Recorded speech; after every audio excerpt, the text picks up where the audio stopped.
شہزادہ عدنان کی اتالیق اسے مختلف مضامین پڑھاتے تھے۔ وہ اس کی ذہانت اور عقل مندی سے بہت خوش تھے۔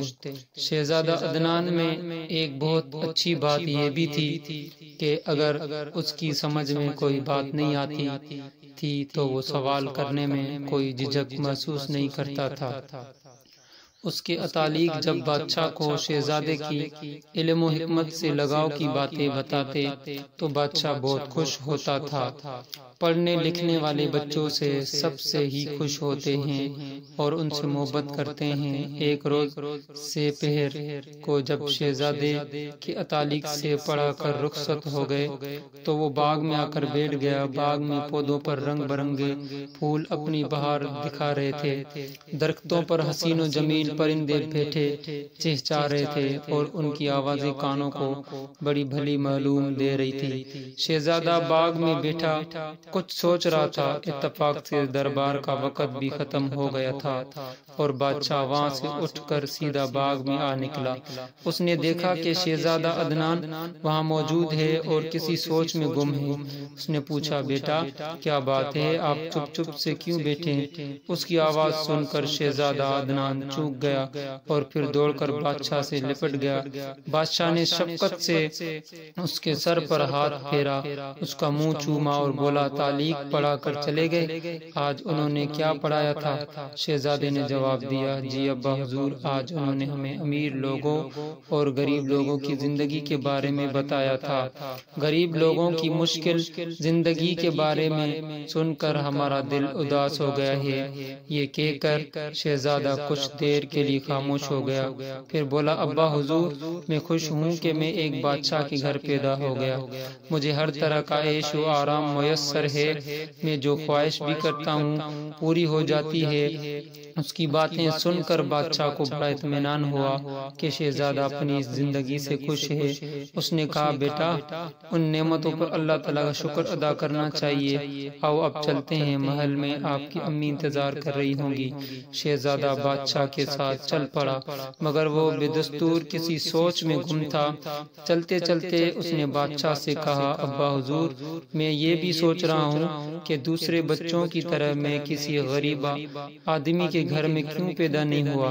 اس عجیب سے سوال پر بادشاہ کو بڑی حیرت ہوئی اور اس کی سمجھ میں نہیں آیا کہ وہ اس کا کیا جواب دے، اس لیے وہ خاموش ہی رہا۔ اسے خاموش دیکھ کر شہزادے نے پھر کہا، ابا حضور، استاد محترم نے بھی میرے اس سوال کا کوئی جواب نہیں دیا تھا اور بات بدل دی تھی۔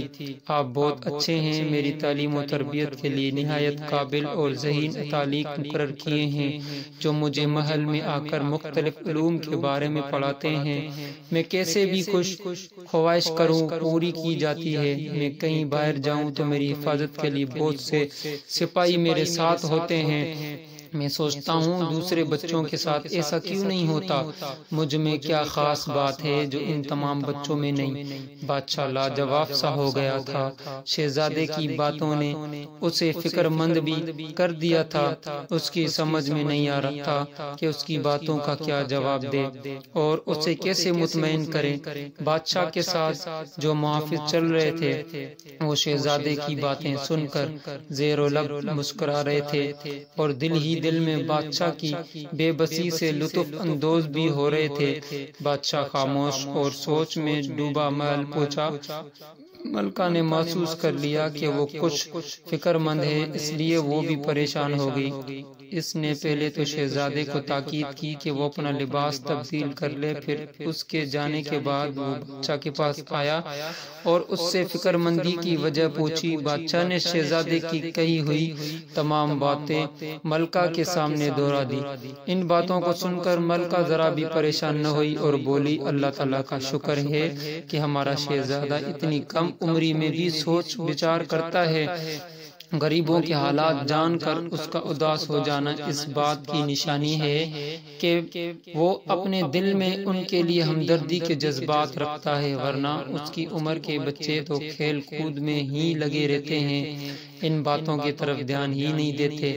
آپ فکر نہ کریں، میں شہزادے سے اس بارے میں بات کروں گی اور یہ پتہ لگانے کی کوشش کروں گی کہ اس کے ذہن میں اس طرح کے سوالات کیوں اٹھ رہے ہیں۔ بادشاہ کو ملکہ کی اس بات سے اطمینان ہو گیا۔ شام کو ملکہ نے شہزادے کو اپنے کمرے میں طلب کیا اور اس کے ساتھ کھڑکی کے پاس آ کر بیٹھ گئی۔ اس طرح طلب کیے جانے پر شہزادہ عدنان سمجھ گیا تھا کہ بادشاہ نے اس کی باتوں کا تذکرہ ملکہ سے ضرور کیا ہوگا، اس لیے وہ اپنی ماں کو دیکھ کر شرارت سے مسکرایا اور بولا، امی، حضور جو پوچھنا ہے پوچھئے، میں آپ کو ضرور بتاؤں گا۔ اس کی بات پر ملکہ کو ہنسی آ گئی۔ وہ بولی، شہزادے آپ بہت شریر ہو گئے ہیں، آپ کی سمجھ میں ساری باتیں آنے لگی ہیں۔ شہزادہ فوراً بولا، سوائے ایک بات کے۔ ملکہ نے کہا، وہ بات آپ کے ابا حضور مجھے بتا چکے ہیں، آپ تو مجھے صرف اس بات سے آگاہ کریں کہ ان سوچوں سے آپ کا مقصد کیا ہے۔ ملکہ کی بات سن کر شہزادہ عدنان سنجیدہ ہو گیا اور بولا، امی، حضور میں اچھی طرح جانتا ہوں کہ ابا حضور وزیروں کو، امیروں کو اور اپنے درباریوں کو بغیر کسی وجہ کے بیس بہا انعامات سے نوازتے ہیں رہتے ہیں، انہیں یہ انعامات ان کی خوشامد بھری تعریفوں کے صلے میں ملتے ہیں۔ شہزادے کی بات سن کر ملکہ ہکا بکا رہ گئی۔ اس نے گھبرا کر شہزادے کے منہ پر ہاتھ رکھ دیا اور ادھر ادھر دیکھتے ہوئے سرجش بھرے لہجے میں بولی، شہزادے خاموش رہیے، اپنی عمر کا خیال کیجیے اور بڑوں کے بارے میں اس طرح کے گستاخانہ خیالات کا اظہار نہ کیجیے۔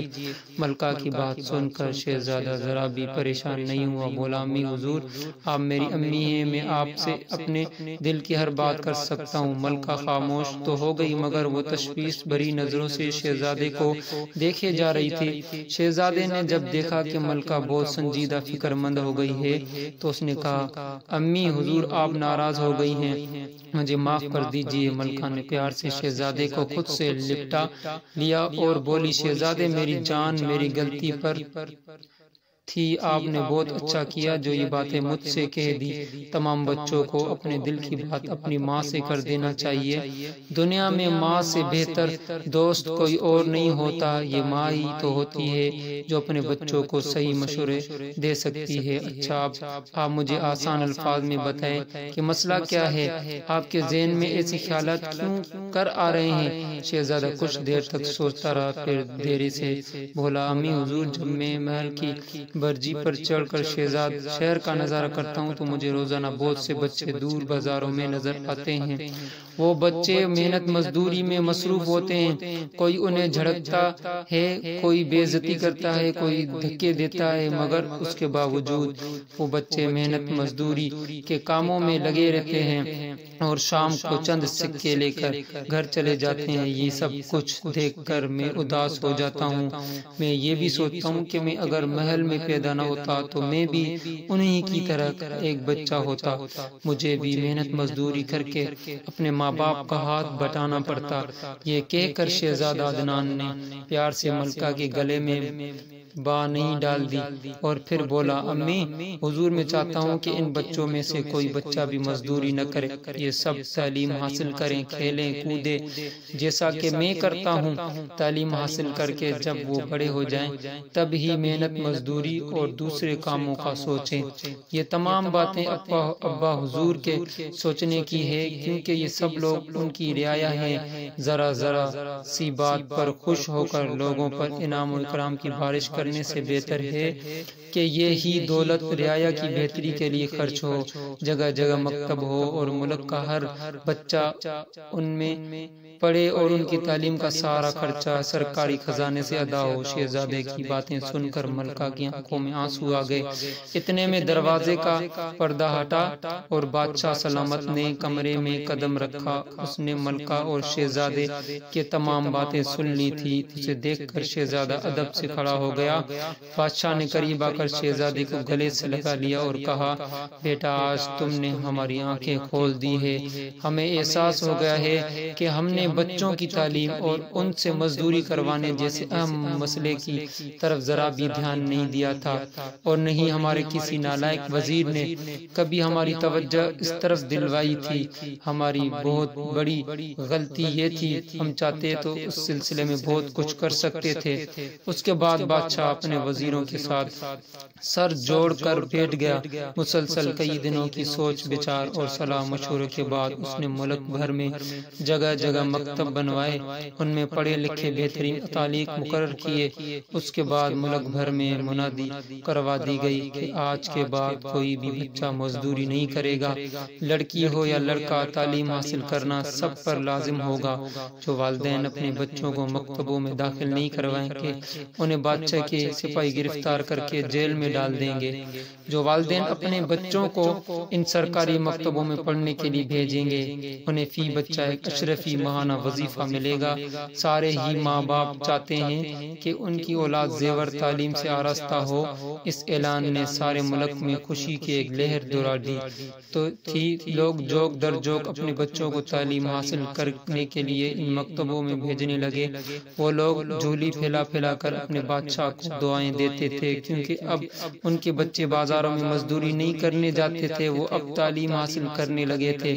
ایک روز ملکہ شہزادے کے ساتھ محل کی برچی پر چڑھی شہر کا نظارہ کر رہی تھی کہ اس کی نظر شہزادے عدنان پر پڑی جو بہت خوش نظر آ رہا تھا۔ اس نے ملکہ کو اپنی طرف متوجہ دیکھا تو بولا، امی حضور دیکھیے، شہر کے بازاروں میں اب ایک بھی بچہ مزدوری کرتا نظر نہیں آ رہا۔ اس کی بات سن کر ملکہ بھی مسکرانے لگی۔ تھوڑی ہی دنوں بعد اس تبدیلی کے آثار نظر آنے لگے۔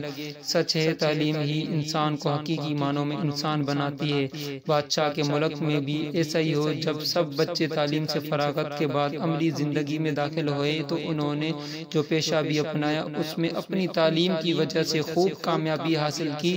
آس پاس کی حکومت کے لوگ اس بادشاہ کے ملک کی ترقی اور اچھی حالت دیکھ کر اس کی مثالیں دیا کرتے تھے، اور انہیں کیا پتا تھا کہ اس تبدیلی کے پیچھے نیک دل شہزادہ عدنان کا ہاتھ تھا۔